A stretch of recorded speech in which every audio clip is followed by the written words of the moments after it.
Madhya Pradesh BJP प्रदेश में देश में ऐतिहासिक जीत के बाद अब संगठन को मथने का काम कर रही है। इसी बीच राजधानी भोपाल में बीजेपी की कार्य समिति की बैठक हो रही है। इस बैठक में पहला प्रस्ताव पारित हुआ। प्रधानमंत्री नरेंद्र मोदी के तीसरी बार प्रधानमंत्री नरेंद्र मोदी बनने पर बधाई दी गई। बधाई प्रस्ताव पास किया गया। तालियों की गड़गड़ाहट के साथ बधाई प्रस्ताव पास हुआ। प्रस्ताव में मतदाताओं का आभार जताया गया। बैठक में प्रदेश के 6 केंद्रीय मंत्रियों का सम्मान होगा। तो नरेंद्र मोदी तीसरी बार प्रधानमंत्री बन गए हैं। प्रधानमंत्री बनने के बाद यह बधाई प्रस्ताव कार्य समिति की बैठक में तालियों की गड़गड़ाहट के बीच पारित हुआ। मतदाताओं का आभार जताया गया। बैठक में प्रदेश के अब 6 केंद्रीय मंत्रियों का सम्मान किया जाएगा। तो मध्य प्रदेश में बीजेपी ने एक तरफा क्लीन स्वीप किया।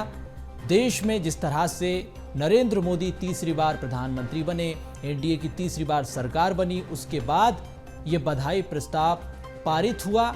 आज बीजेपी की प्रदेश कार्य समिति की ये महत्वपूर्ण बैठक हो रही है। इस बैठक में मुख्यमंत्री डॉक्टर मोहन यादव, बीजेपी के प्रदेश अध्यक्ष वी.डी. शर्मा, प्रदेश प्रभारी भी मौजूद हैं।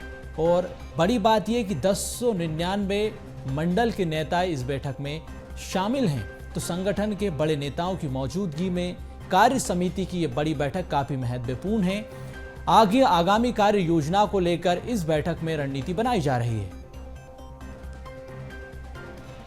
पार्टी मध्य प्रदेश के ये जो कार्यकर्ता यहां पर बैठे हैं, आप सबकी अथक मेहनत और परिश्रम का परिणाम है कि आज मध्य प्रदेश के अंदर, मध्य प्रदेश के राजनीतिक इतिहास का 49% वोट शेयर पहली बार मध्य प्रदेश के अंदर आप सबकी मेहनत से आया। मध्य प्रदेश के अंदर इतिहास प्रधानमंत्री नरेंद्र मोदी जी के नेतृत्व में बनाया। आज हमें गर्व है कि भारत के इतिहास में और मध्य प्रदेश के राजनीतिक इतिहास में भारतीय जनता पार्टी के बूथ के कार्यकर्ताओं की जो प्रत्येक बूथ पर 64,523 बूथों पर इन सभी कार्यकर्ताओं की अथक मेहनत और परिश्रम का परिणाम है कि मध्य प्रदेश ने आज तक के इतिहास का रिकॉर्ड बना करके 29 की 29 सीटें जीती हैं।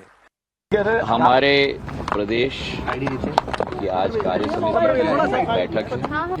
एक अवसर एक भारतीय जनता पार्टी के आम कार्यकर्ता के रूप में इस कार्य समिति में उपस्थित होने का हमें मिला है।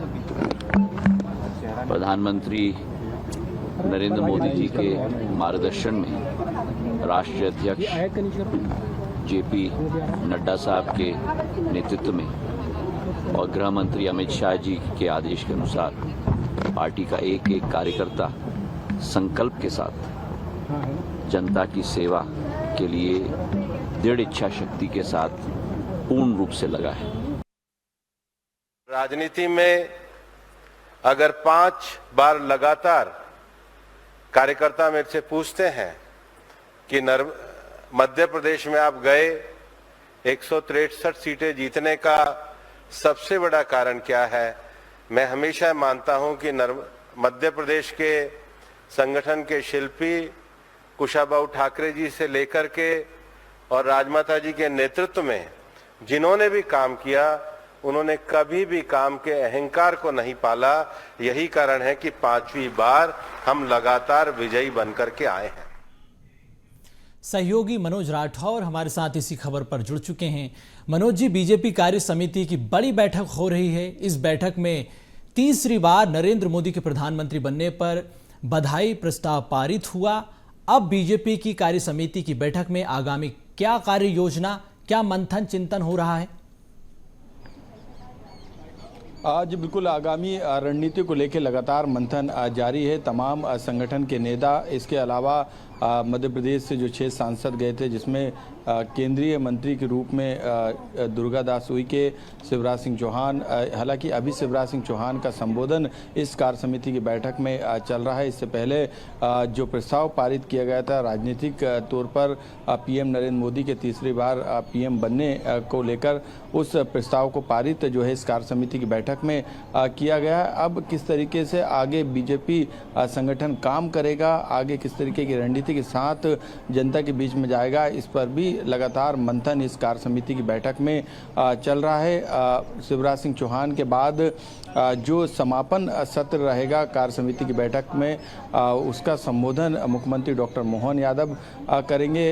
वो अपने संबोधन में कार्य समिति के साथ मध्य प्रदेश में लगातार बीजेपी की जीत को लेकर भी वो यहाँ पर उसका भी जिक्र करेंगे। साथ में लोकसभा चुनाव की 29 सीटों के साथ प्रचंड जीत जिस तरीके से जमीनी कार्यकर्ता के बलबूते पे मिली, कुशल नेतृत्व के बलबूते पे मिली, संगठन की मजबूती के कारण मिली, ये तमाम उनके वक्तव्य में ये बातें सामने आएगी। इसके अलावा आगे किस तरीके से बीजेपी कार्य समिति काम करेगी, किस तरीके के बदलाव पार्टी के लिहाज से किए गए हैं, उस पर भी लगातार चर्चा जो है इस कार्य समिति की बैठक में जारी है। तो काफ़ी महत्वपूर्ण है कार्य समिति की बैठक। सुबह से कार्य समिति की बैठक का दौर जारी है। अलग अलग सत्रों में राजनीतिक प्रस्ताव लेकर जो है कार्य समिति के संगठन के तरफ से नेता लेकर आए हैं, उन पर चर्चा की जा रही है, उन्हें पास करने का, उन्हें पारित करने का काम किया जा रहा है। इसके अलावा आगामी रूपरेखा पार्टी की किस तरीके की रहने वाली है, उस पर भी विचार विमर्श इस कार्य समिति की बैठक में किया जा रहा है। मंडल अध्यक्षों को पहली बार कार्य समिति की बैठक में शामिल किया गया है, यानी बीजेपी का फोकस जो है जमीनी स्तर पे है, बूथ स्तर पे। यही कारण है कि जिस तरीके से 2023 विधानसभा के चुनाव में जीत मिली है, उसका कहीं ना कहीं श्रेय जो है वो जमीनी कार्यकर्ताओं को जाता है, बूथ स्तर की रणनीति को जाता है, माइक्रो प्लान को जाता है। तो इसी को लेके आगे अब 5 साल बीजेपी मध्य प्रदेश में, क्योंकि लगातार बीजेपी की सरकार 2023 में प्रचंड बहुमत के साथ, यानी रिकॉर्ड तोड़ सीटें इस बार 2023 के चुनाव में मिली थी। 29 सीटें लोकसभा सीट में पूरी जीतने का काम बीजेपी ने किया। जनता के बीच में इस विश्वास को बनाए रखने के लिए, संकल्प पत्र के वादों को पूरा करने के लिए, बूथ स्तर के मैनेजमेंट को पहले से ज़्यादा मजबूत करने के लिए, हारे हुए बूथ को जीतने के लिए, ये तमाम रणनीति के हिस्से हैं जिस पर लगातार मंथन और विचार विमर्श जारी है।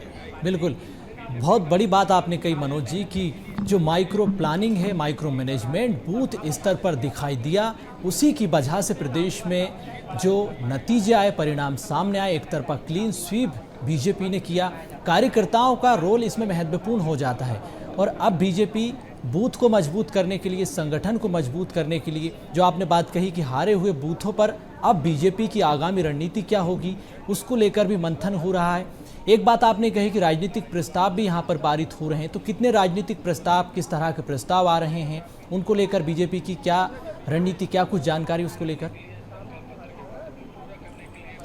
आज बिल्कुल आगे मध्य प्रदेश की राजनीति की परिस्थितियों के हिसाब से जो प्रस्ताव है उनको पारित करने का काम, उन पर चर्चा का काम कार्य समिति की बैठक में किया जा रहा है, क्योंकि सभी दिग्गज नेताओं के संबोधन इस कार्य समिति की बैठक में सुझाव लिए जा रहे हैं। आगे की रणनीति किस तरीके से रहेगी उस पर विचार विमर्श किया जा रहा है। संगठन के पदाधिकारी अपने रोड मैप को बताने का काम कर रहा है। सत्ता पक्ष की तरफ से भी जो है जानकारी दी जा रही है कि किस तरीके से सरकार आगे काम करने वाली, कौन से वो बड़े फैसले होने वाले हैं जो आने वाले विधानसभा चुनाव के लिहाज से नहीं बल्कि जनता के लिहाज से भी महत्वपूर्ण है, क्योंकि सिंगस्त जो है होने वाला है। ऐसे में मोहन सरकार का सबसे बड़ा फोकस उस पर भी है। इसके अलावा धार्मिक स्थलों को जिस तरीके से पर्यटन के दृष्टिकोण से, धार्मिक दृष्टिकोण से फोकस करके विकास किया जा रहा है, उसको, उसके बजट को अलग से आवंटित किया गया है। एक पेड़ माँ के नाम यानी पर्यावरण संरक्षण की दिशा में जो बड़ा कदम मोहन सरकार के द्वारा उठाया गया है उस पर चर्चा होगी।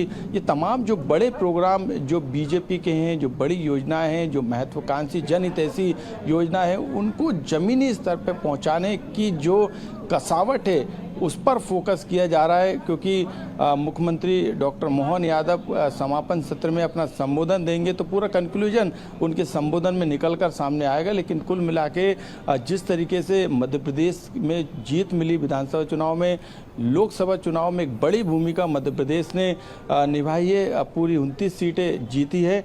इसके अलावा जो संगठन की जो मजबूती है, देश के दूसरे राज्यों की अपेक्षा मध्य प्रदेश में जो फॉर्मूले थे वो कामयाब रहे। वोटिंग परसेंटेज मध्य प्रदेश में लगातार बढ़ा, सीटों का गणित भी लगातार बढ़ा, तमाम समीकरण, चाहे कास्ट फैक्टर हो या क्षेत्रीय समीकरण हो, तमाम समीकरण को बैठाने की यहाँ पर कोशिश की गई। बीजेपी उसमें भी सफल रही, हर एक उस फैक्टर में बीजेपी सफल रही। यही कारण है कि अब इस मजबूती वाले जो फॉर्मूले को जो बीजेपी ने यहाँ पे जिसके भरोसे 2023 और 2024 का चुनाव जीता, उसे उस फॉर्मूले पर चर्चा की जा रही है, उसमें किस तरीके की कसावट की जानी है। और सरकार क्योंकि लगातार जनहितैषी योजनाओं के साथ, क्योंकि बजट भी आया है, बजट में जनता की सुविधाओं की जो है खासा ख्याल रखा गया है, तो ऐसे में आने वाले समय में इन सभी चीज़ों को समाहित किया जा रहा है। कार्य समिति की ये कोशिश है कि मध्य प्रदेश की सरकार जनता के लिए, मध्य प्रदेश के विकास के लिए काम करे, इसके लिए भी संकल्पित है। और यही कारण है कि तमाम